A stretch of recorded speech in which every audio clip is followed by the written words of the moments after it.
ನಮಸ್ಕಾರ ಗೆಳೆಯರೇ, ನಾನು ರಾಜ್ ಅಂತ ಮಂಗಳೂರಿನಲ್ಲಿ ಒಂದು ಪ್ರೈವೇಟ್ ಕಂಪನಿಯಲ್ಲಿ ಕೆಲಸ ಮಾಡ್ತಾ ಇದ್ದೀನಿ. ನಂಗೆ ಕನ್ನಡದಲ್ಲಿ ಸ್ಟೋರಿ ಓದೋದು ಅಂದ್ರೆ ತುಂಬಾ ಇಷ್ಟ. ನಾನು ಸ್ಟೋರಿ ಹೇಳ್ತಾ ಇದ್ದೀನಿ. ಈಗ ನನಗೆ 25 ವರ್ಷ. ನನ್ನ ಆವರೇಜ್ ಫಿಸಿಕ್ 5 ಫೀಟ್ ಹೈಟ್ ಇದ್ದೀನಿ. ನನಗೆ ಕೆಲಸ ಅಂದ್ರೆ ತುಂಬಾ ಇಷ್ಟ. ಯಾರಾದ್ರೂ ಆಂಟಿ ಅಥವಾ ಹುಡುಗಿಗೆ ಇಂಟರೆಸ್ಟ್ ಇದೆ ಅಂತ ಗೊತ್ತಾದ್ರೆ ಸಾಕು, ನನ್ನ ನಂಬರ್ ಅಥವಾ ಮೇಲ್ ಐಡಿ ಕೊಡ್ತಿದ್ದೆ, ಇಮೇಲ್ ಮಾಡಿ ಅಂತ. ಈಗೋ ಸ್ಟೋರಿಗೆ ಬರೋಣ. ನಾನು ನನ್ನ ಜೀವನದ ಕೆಲವು ಸ್ವಾರಸ್ಯಕರ ಘಟನೆಗಳ ಬಗ್ಗೆ ಇದ್ದದ್ದೆ ಇವತ್ತು ನಿಮ್ಮ ಹತ್ತಿರ ಹೇಳ್ಕೊತೇನೆ. ನಾನು 6ನೇ ತರಗತಿ ಓದ್ತಾ ಇದ್ದಾಗ ನನ್ನ ಮಾವನ ಮಗಳು ಬಿಂದು ನಮ್ಮ ಮನೆಗೆ ಇಂಜಿನಿಯರಿಂಗ್ ಮಾಡೋಕೆ ಬಂದಳು. ಅವರ ಊರಲ್ಲಿ ಇಂಜಿನಿಯರಿಂಗ್ ಕಾಲೇಜಿನಲ್ಲಿ ಸೀಟ್ ಸಿಕ್ಕಿರಲಿಲ್ಲ ಅಂತ ಲಾಸ್ಟ್ ಮೊಮೆಂಟ್ಗೆ ಮಂಗಳೂರಿನ ಒಂದು ಕಾಲೇಜಿನಲ್ಲಿ ಸೀಟ್ ಕೆಟ್ಟಿಸಿಕೊಂಡಳು. ಆದರೆ ಹಾಸ್ಟೆಲ್ ಅಲ್ಲಿ ಜಾಗ ಖಾಲಿ ಇಲ್ಲದೇ ಇರೋದ್ರಿಂದ ಅವಳು ನಮ್ಮ ಮನೆಯಲ್ಲಿ ಉಳಿದುಕೊಳ್ಳುವುದು ಅಂತ ಡಿಸೈಡ್ ಆಯ್ತು. ಹಾಗೆ ನಮ್ಮ ಮನೆಗೆ ಬಂದಳು. ಅವಳಿಗೆ ಆಗ 19 ವರ್ಷ ಇರಬೇಕು. ನೋಡೋಕೆ ತುಂಬಾ ಚಂದ ಏನೂ ಇರಲಿಲ್ಲ, ಆದರೂ ಪರವಾಗಿಲ್ಲ, ಸ್ವಲ್ಪ ದಪ್ಪಕ್ಕಿದ್ದರು. ಮೋಸಂಬಿ ಅಂತೂ ತುಂಬಾ ದೊಡ್ಡದಿದ್ದವು. ನಮ್ಮ ಮನೆಯಲ್ಲಿ ನಾನು ಅಮ್ಮ ಮಾತ್ರ ಇದ್ದಿದ್ದು. ನಮ್ಮ ಅಪ್ಪ ಆಗ ಬೆಂಗಳೂರಿನಲ್ಲಿ ಕೆಲಸ ಮಾಡ್ತಾ ಇದ್ದರು. ನಮ್ಮ ಅಮ್ಮ ಬ್ಯಾಂಕಿನಲ್ಲಿ ಕೆಲಸ ಮಾಡ್ತಾ ಇದ್ದರಿಂದ ನಾವಿಬ್ಬರೇ ಮಂಗಳೂರಿನಲ್ಲಿ ಇದ್ದಿದ್ದು. ಅಪ್ಪ ತಿಂಗಳಿಗೆ 1 ಸಲನೋ 2 ಸಲನೋ ಮನೆಗೆ ಬರ್ತಿದ್ದು.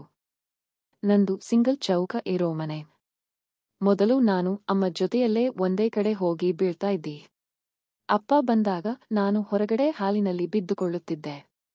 ನನ್ನ ಕೌಸಿನ್ ಬಂದ ಮೇಲೆ ಕೌಸಿನ್ ಹಾಲಿನಲ್ಲಿ ಓದಿಕೊಂಡು ಅವಳು ಅಲ್ಲಿ ಬೀಳೋಕೆ ಶುರು ಮಾಡಿದ್ದಳು. ನಾನು ಅಮ್ಮನ ಜೊತೆ ಬೀಳ್ತಾ ಇದ್ದೆ. ಅಪ್ಪ ಬಂದಾಗ ನಾನು ಮತ್ತೆ ಕೌಸಿನ್ ಹೊರಗಡೆ ಹಾಸಿಗೆ ಹಾಸಿಕೊಂಡು ಇದ್ದೆ. ನನಗೆ ಆಗ ಅದರ ಬಗ್ಗೆ ಏನೂ ಗೊತ್ತಿರಲಿಲ್ಲ. ನನ್ನ ತಮ್ಮ ಬೇರೆ ಸಣ್ಣ ಹೀಗೆ ದಿನ ಸಾಗ್ತಾ ಇತ್ತು. ಒಂದು ದಿನ ಅಪ್ಪ ಬಂದಿದ್ದಾಗ ಅಪ್ಪನೂ ಅಮ್ಮನೂ ಒಳಗೆ ಬೀಳೋಕೆ ಹೋದ್ರು. ನಾನು ನನ್ನ ಕೌಸಿನ ಹಾಸಿಗೆ ಹಾಕೊಂಡು ಮೂವಿ ನೋಡ್ತಾ ಇದ್ದೆ. ಮೂವಿ ಮುಗಿದ ಮೇಲೆ ಅವಳು ಬೆಚ್ಚಲಿಗೆ ಹೋಗಿ ಬಂದು ಟಿವಿ ಆಫ್ ಮಾಡಿ ನನ್ನ ಪಕ್ಕ ಬಂದಳು. ಮನೆ ಫುಲ್ ಸೈಲೆಂಟ್ ಆಗಿ ಇತ್ತು. ನಮ್ಮ ಮನೆ ಚೌಕ್ ಹಾಲ್ ಪಕ್ಕನೇ ಇತ್ತು. ಅಲ್ಲಿಂದ ಸಣ್ಣದಾಗಿ ಸೌಂಡ್ ಕೇಳೋಕೆ ಸ್ಟಾರ್ಟ್ ಆಯ್ತು. ನಾನು ಕರ್ಸ್ ಹತ್ತಿರ ಏನ್ ಸೌಂಡ್ ಅಂತ ಕೇಳ್ದೆ. ಅದಕ್ಕೆ ಅವಳು ನಿನ್ನ ಅಪ್ಪ ಅಮ್ಮ ಆಟ ಕೆಲಸ ಮಾಡ್ತಾ ಇದ್ದಾರೆ ಎಂದಳು. ನಾನು ಹಾಗಂದ್ರೆ ಏನು ಅಂತ ಕೇಳ್ದೆ.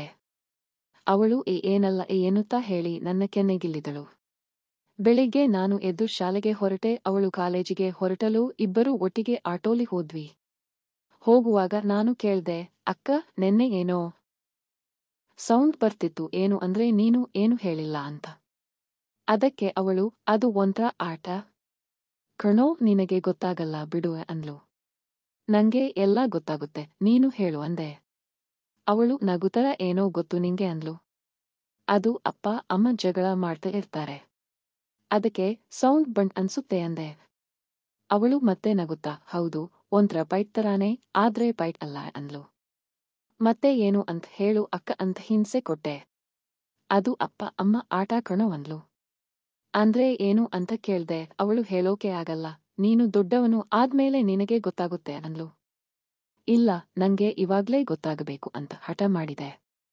ಅಷ್ಟರಲ್ಲಿ ಸ್ಕೂಲ್ ಬಂತು. ಅವಳು ಸರಿ ಇವತ್ತು ಅದು ಯಾವ ತರ ಆಟ ಅಂತಾನು ಹೇಳುತ್ತೇನೆ ನಿನಗೆ, ಇವಾಗ ಸ್ಕೂಲ್ಗೆ ಲೇಟ್ ಆಯ್ತು ಹೋಗು ಅಂದ್ಲು.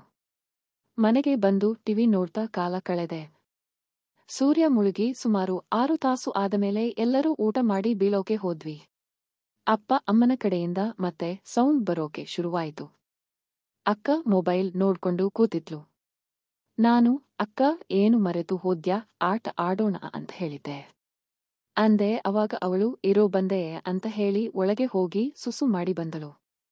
ನನ್ನ ಪಕ್ಕ ಬಂದು ಕಚ್ಚಿದ್ದು ನಾನು. ಯಾಕೆ ನನ್ನ ಕಚ್ಚಿದ್ದು? ನಾನು ನಿನ್ನ ಕಸ್ತೀನಿ ಅಂತ ಹೇಳಿ ಅವಳನ್ನು ಕಚ್ಚೋಕೆ ಟ್ರೈ ಮಾಡಿದೆ. ಅವಳು ಬಿಡಲಿಲ್ಲ. ಹಾಗೆ ನಾನು ಫೈಟ್ ಮಾಡ್ತಾ ಮೇಲೆ ಬಂದೆ. ಅವಳು ನನ್ನ ಕೆಳಗೆ ದೂಡಿದ್ಲು. ಆಮೇಲೆ ನಿನ್ನ ಅಮ್ಮ ಅಪ್ಪ ಏನ್ ಮಾಡ್ತಾ ಇದ್ದಾರೆ ಅಂದ್ರೆ ಗೊತ್ತಾಗಬೇಕಾ ಅಂತ ಕೇಳಿದ್ಲು.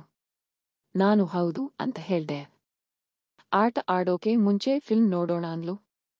ಯಾವ್ ಫಿಲ್ಮ್ ಅಂದ್ರೆ ಮೊಬೈಲ್ ಅಲ್ಲಿ ಯಾವುದೋ ಫಿಲ್ಮ್ ಹಾಕಿದ್ಲು. ಇಯರ್ ಫೋನ್ ಕೊಟ್ಟು ಕೇಳುವೆ ಅಂದ್ಲು. ಇದು ಮೊದಲ ಸಲ ನಾನು ಆತನ ಫಿಲ್ಮ್ ನೋಡಿದ್ದು.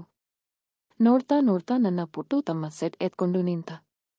ಅವಳು ಇದು ಕಣೋ ಅಪ್ಪ ಅಮ್ಮ ಆಟ ಅಂದ್ಲು. ಇವಾಗ ನಾವು ಆಡೋಣ ಅಂತ ಹೇಳಿದ್ಲು. ಆದ್ರೆ ಇದಕ್ಕೂ ಮುಂಚೆ ಈ ವಿಷಯ ಯಾರಿಗೂ ಹೇಳಬಾರದು ಅಂತ ಪ್ರಾಮಿಸ್ ಮಾಡಿಸಿಕೊಂಡಳು.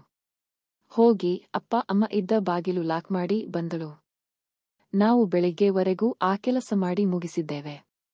ನಂಗೆ ಆಗಲೇ ಗೊತ್ತಾಗಿದ್ದು ನಾನು ದೊಡ್ಡವನು ಆಗಿದ್ದೇನೆ ಅಂತ. ಹೀಗೆ ಸುಮಾರು 1 ವಾರ ನಾವು ಮಜಾ ಮಾಡಿದ್ವಿ. ಇತ್ತ ನಂತರ ಅಪ್ಪ ಕೆಲಸಕ್ಕೆ ಹೋಗಬೇಕು, ಆಗಲೇ 1 ವಾರ ಆಯ್ತು ಅಂತ ಹೊರಟರು. ಅವತ್ತಂದಿಂದ ಮತ್ತೆ ನಾನು ಅಮ್ಮನ ಜೊತೆ ಬೀಳೋಕೆ ಹೋಗಬೇಕು, ಏನು ಮಾಡೋದು ಅಂತ ಯೋಚನೆ ಮಾಡುವಾಗ ಅಕ್ಕ ಒಳ್ಳೆ ಪ್ಲಾನ್ ಹೇಳಿದ್ಲು. ನಂಗೂ ಅವಳಿಗೂ ಎಕ್ಸಾಮ್ ಬರ್ತಿದೆ. ಓದ್ಕೊಂಡು ಹಾಗೆ ರೂಮಲ್ಲಿ ಬೀಳ್ತೀವಿ ಅಂತ ಅಮ್ಮನ ಹತ್ರ ಹೇಳಿದ್ಲು. ಅದು ಕೇಳಿ ಅಮ್ಮ ಸರಿ ನಾಳೆಯಿಂದ ನಾನು ಹಾಲಿನಲ್ಲಿ ಇರ್ತೀನಿ ಅಂತ ಹೇಳಿದ್ರು. ನಮಗೆ ಒಳ್ಳೆ ಲಾಟರಿ ಹೊಡೆದಂಗೆ ಆಯ್ತು. ಅವತ್ತಿಂದ ದಿನನಿತ್ಯ ಅಪ್ಪ ಅಮ್ಮ ಆಡೋ ಆಟನ ನಾವು ಇಬ್ಬರೂ ಆಡ್ತಾ ಇದ್ದೀವಿ. ಬೆಳಗ್ಗೆ ಶಾಲೆ, ಸಂಜೆ ಪಾರ. ಒಳ್ಳೆ ಮಜಾ. ಹಿಂಗೆ ಸುಮಾರು 3 ತಿಂಗಳು ಆಗೋಯ್ತು. ಪರೀಕ್ಷೆ ಮುಗಿದು ಶಾಲೆಗೆ ಮತ್ತೆ ಕಾಲೇಜಿಗೆ ರಜಾ ಕೊಟ್ಟರು. ಅಕ್ಕ ಊರಿಗೆ ಹೋಗ್ತೀನಿ ಅಂತ ಅಮ್ಮನ ಹಠ ಹೇಳ್ತವಳ್ದು. ಅವಳು ಹೋಗ್ರೆ ನಾನು ಒಬ್ಬನೇ ಆಗ್ತೀನಿ ಅಂತ ನಾನು ಬರ್ತೀನಿ ಅಂತ ಹಠ ಮಾಡಿದೆ. ಬೇರೆ ದಾರಿ ಇಲ್ಲದೆ ಅಮ್ಮ ಒಪ್ಪಿಕೊಂಡಳು. 2 ದಿನ ಶಾಪಿಂಗ್ ಅಂತ ಸಿಟಿಯಲ್ಲಿ ಎಲ್ಲ ಸುತ್ತಾಡಿದ್ವಿ. ಅವಳು ಏನೇನೋ ತಗೊಂಡ್ಲು, ಅದು ಆ ಫಿಲ್ಮ್ನಲ್ಲಿ ಹುಡುಗರು ಹಾಕೋ ತರಬಟ್ಟೆ ಎಲ್ಲ ತಗೊಂಡ್ಲು. ನಾನು ಅಕ್ಕ ಈ ಎಲ್ಲ ಅಂದೆ ನನಗೆ ಗೊತ್ತಾಗುತ್ತೆ, ಬಾ ಹೇಗೂ ಊರಿಗೆ ಹೋಗ್ತೀವಿ ಅಲ್ವಾ ಅನ್ಪೋ ಹೇಳುವುದಕ್ಕೆ ಓ ಇದು ಬೇರೆನೇ ಆಗೋತರ ಇದೆ ಅಂತ ನನ್ನ ಅರ್ಥವಾಯಿತು. ಸುಮ್ನೆ ಅವಳ ಹಿಂದೆ ಹೋದೆ. ಮಾರನೇ ದಿನ ಇಬ್ಬರೂ ಹೊರಟ್ವಿ. ಸುಮಾರು 6-7 ಗಂಟೆಗೆ ಅತ್ತೆ ಮನೆಗೆ ತಲುಪಿದ್ವಿ. ಅಲ್ಲಿ ಅತ್ತೆ ಮಾತ್ರನೇ ಇರೋದು, ಮಾವ ಇಲ್ಲ. ತುಂಬಾ ದಿನ ಆಯ್ತು ಅವರು ಹೋಗಿ. ಅತ್ತೆ ಚೆನ್ನಾಗಿ ಮಾತಾಡಿಕೊಂಡು ಕೆಲಸ ಮಾಡ್ತಾ ಇದ್ರು. ಹೇಗೋ ಊಟ ಮಾಡುವವರೆಗೆ ಟೈಮ್ ಇದೆ, ಹೋಗಿ ಊಟ ಮಾಡಿಕೊಂಡು ಬರೋಣ ಅಂತ ನಾನು ಹೇಳಿದೆ. ಅವಳು ಹೋದ್ವಿ. ವಾಪಸ್ ಬರೋ ಅಷ್ಟರಲ್ಲಿ 10 ಗಂಟೆ ಆಗೋಯ್ತು. ಅವಳು ನೀನು ಹೋಗಿರು, ನಾನು ನನ್ನ ಫ್ರೆಂಡ್ನ ಮೀಟ್ ಮಾಡಿಕೊಂಡು ಬರ್ತೀನಿ ಎಂದು ನನ್ನ ಗೇಟ್ ಹತ್ತಿರವೇ ಬಿಟ್ಟು ಹೋದ್ಲು. ನಾನು ಸರಿ ಅಂತ ಒಳಗೆ ಹೋಗ್ತಾ ಇದ್ದೆ. ಅಷ್ಟರಲ್ಲಿ ಯಾರೋ ಒಬ್ಬರು ಗಂಡಸು ಮನೆಯಿಂದ ಹೊರಬರುತ್ತಾ ಇದ್ದರು. ನನ್ನನ್ನು ನೋಡಿ ತಲೆ ತಗ್ಗಿಸಿ ಫಾಸ್ಟ್ ಆಗಿ ಹೋದ್ರು. ನಾನು ಅತ್ತೆ ಅಂತ ಕೂಗಿ ಒಳಗೆ ಹೋದೆ. ಅದೇ ಸರಿ ಮಾಡ್ಕೋತಾ ಹೊರಗಡೆ ಬಂದರು. ಇಲ್ಲಿ ಏನೋ ನಡೀತಾ ಇದೆ ಅಂತ ನನಗೆ ಅನುಮಾನ ಬಂತು. ಬಾ ರಾಜು ಊಟ ಮಾಡುವಂತೆ ಅಂದ್ರು. ನಾನು ಯಾರು ಅತ್ತೆ? ಅದು ಅಂದೆ. ಅವರು ನಿನ್ನ ಮಾವನ ಫ್ರೆಂಡ್, ಏನೋ ಕೆಲಸ ಇತ್ತು ಅಂತ ಬಂದಿದ್ರು ಅಂತ ಹಂಗೆ ಮ್ಯಾನೇಜ್ ಮಾಡಿದ್ರು. ಸರಿ ನನಗೆ ಏನೋ ಅಕ್ಕ ನಾವು ಆಟ ಆಡ್ಕೊಂಡು ಕೆಳಗೆ ಬೀಳಬಹುದು ಅಂತ ಯೋಚಿಸಿ ನಾನು ಅಕ್ಕ ಬಂದ ಮೇಲೆ ಊಟ ಮಾಡ್ತೀನಿ ಅಂದೆ. ಅದಕ್ಕೆ ಅತ್ತೆ ಅವಳು ಬರೋದು ಲೇಟ್ ಆಗಬಹುದು, ನೀನು ಬಾ ಊಟ ಮಾಡಿ ಬೀಳ ಅಂದ್ರು. ಅವಳು ಲೇಟಾಗಿ ಬರ್ತಾಳೆ ಅಂತ ಇವರಿಗೆ ಹೇಗೆ ಗೊತ್ತು? ಈ ಮನೆ ಏನೋ ವಿಚಿತ್ರ ಅಂತ ಅನಿಸುತ್ತಿದೆ ಅಂತ ನಾನು ಅನ್ಕೊಂಡು ಸುಮ್ನೆ ನಾನು ಅವಳಿಗೆ ಕಾದು ಸಾಕಾಗಿ ಊಟ ಮಾಡಿ ಬೀಳೋಕೆ ಹೋದೆ. ಅತ್ತೇನು ಹೋದ್ರು. ಸಮಯ ಆದರೂ 11 ಆಗಿದ್ದರು. ನನಗೆ ಟ್ರಾವೆಲ್ ಮಾಡಿ ಸುಸ್ತಾಗಿತ್ತು. ನಿದ್ದೆ ಬಂದಿತ್ತು. ಸುಮಾರು ಅರ್ಧ ಗಂಟೆ ಆಯ್ತು ಅನ್ಸುತ್ತೆ. ಯಾರೋ ಜೋರಾಗಿ ಮಾತಾಡೋ ಶಬ್ದ ಕೇಳಿ ಹೊರಗೆ ಬಂದು ನೋಡ್ದೆ. ಅದು ಅತ್ತೆ ಇರೋ ಕಡೆನಿಂದ. ಅಲ್ಲಿ ಅಕ್ಕ ಮತ್ತೆ ಅತ್ತೆ ಜಗಳ ಮಾಡ್ತಿದ್ರು. ಅತ್ತೆ ಎಷ್ಟು ಸಾರಿ ತಿಳಿಸಿದ್ದೀನಿ ಆ ಹುಡುಗನ ಮೀಟ್ ಮಾಡೋಕೆ ಹೋಗಬೇಡ ಅಂತ, ಆದರೂ ಹೋಗ್ತೀಯ ಅಂತ ಬೈತಿದ್ರು. ಅದಕ್ಕೆ ಅವಳು ನಿನಗೆ ಎಷ್ಟು ಸಾರಿ ಹೇಳಿದ್ದೀನಿ ಆ ಗಂಡಸು ನಮ್ಮ ಮನೆಗೆ ಬರೋದು ನನಗೆ ಇಷ್ಟ ಇಲ್ಲ ಅಂತ, ಆದರೂ ಕರೆಸಿಕೊಳ್ಳುತ್ತೀಯ ಅಂತ ಬೈತಿದ್ಲು. ಈ ಕತೆ ನೋಡ್ತಿದ್ರೆ ಒಂದೇ ಭಾಗಕ್ಕೆ ನಿಲ್ಲೋ ತರ ಕಾಣಿಸ್ತಾ ಇಲ್ಲ. ಮುಂದೆ ಏನಾಯ್ತು ಅಂತ ಮುಂದಿನ ಭಾಗದಲ್ಲಿ ಹೇಳ್ತೀನಿ ಫ್ರೆಂಡ್ಸ್. ಈ ಕತೆ ಇಷ್ಟವಾಗಿದ್ದರೆ ಒಂದು ಲೈಕ್ ಮಾಡಿ, ಶೇರ್ ಮಾಡಿ. ಇನ್ನಷ್ಟು ಸ್ವಾರಸ್ಯಕರ ಕತೆಗಳಿಗಾಗಿ ನಮ್ಮ ಚಾನೆಲ್ಗೆ ಸಬ್ಸ್ಕ್ರೈಬ್ ಮಾಡಿಕೊಳ್ಳಿ. ಸಪೋರ್ಟ್ ಮಾಡಿ. ಮುಂದಿನ ವಿಡಿಯೋದಲ್ಲಿ ಸಿಗೋಣ. ಧನ್ಯವಾದಗಳು.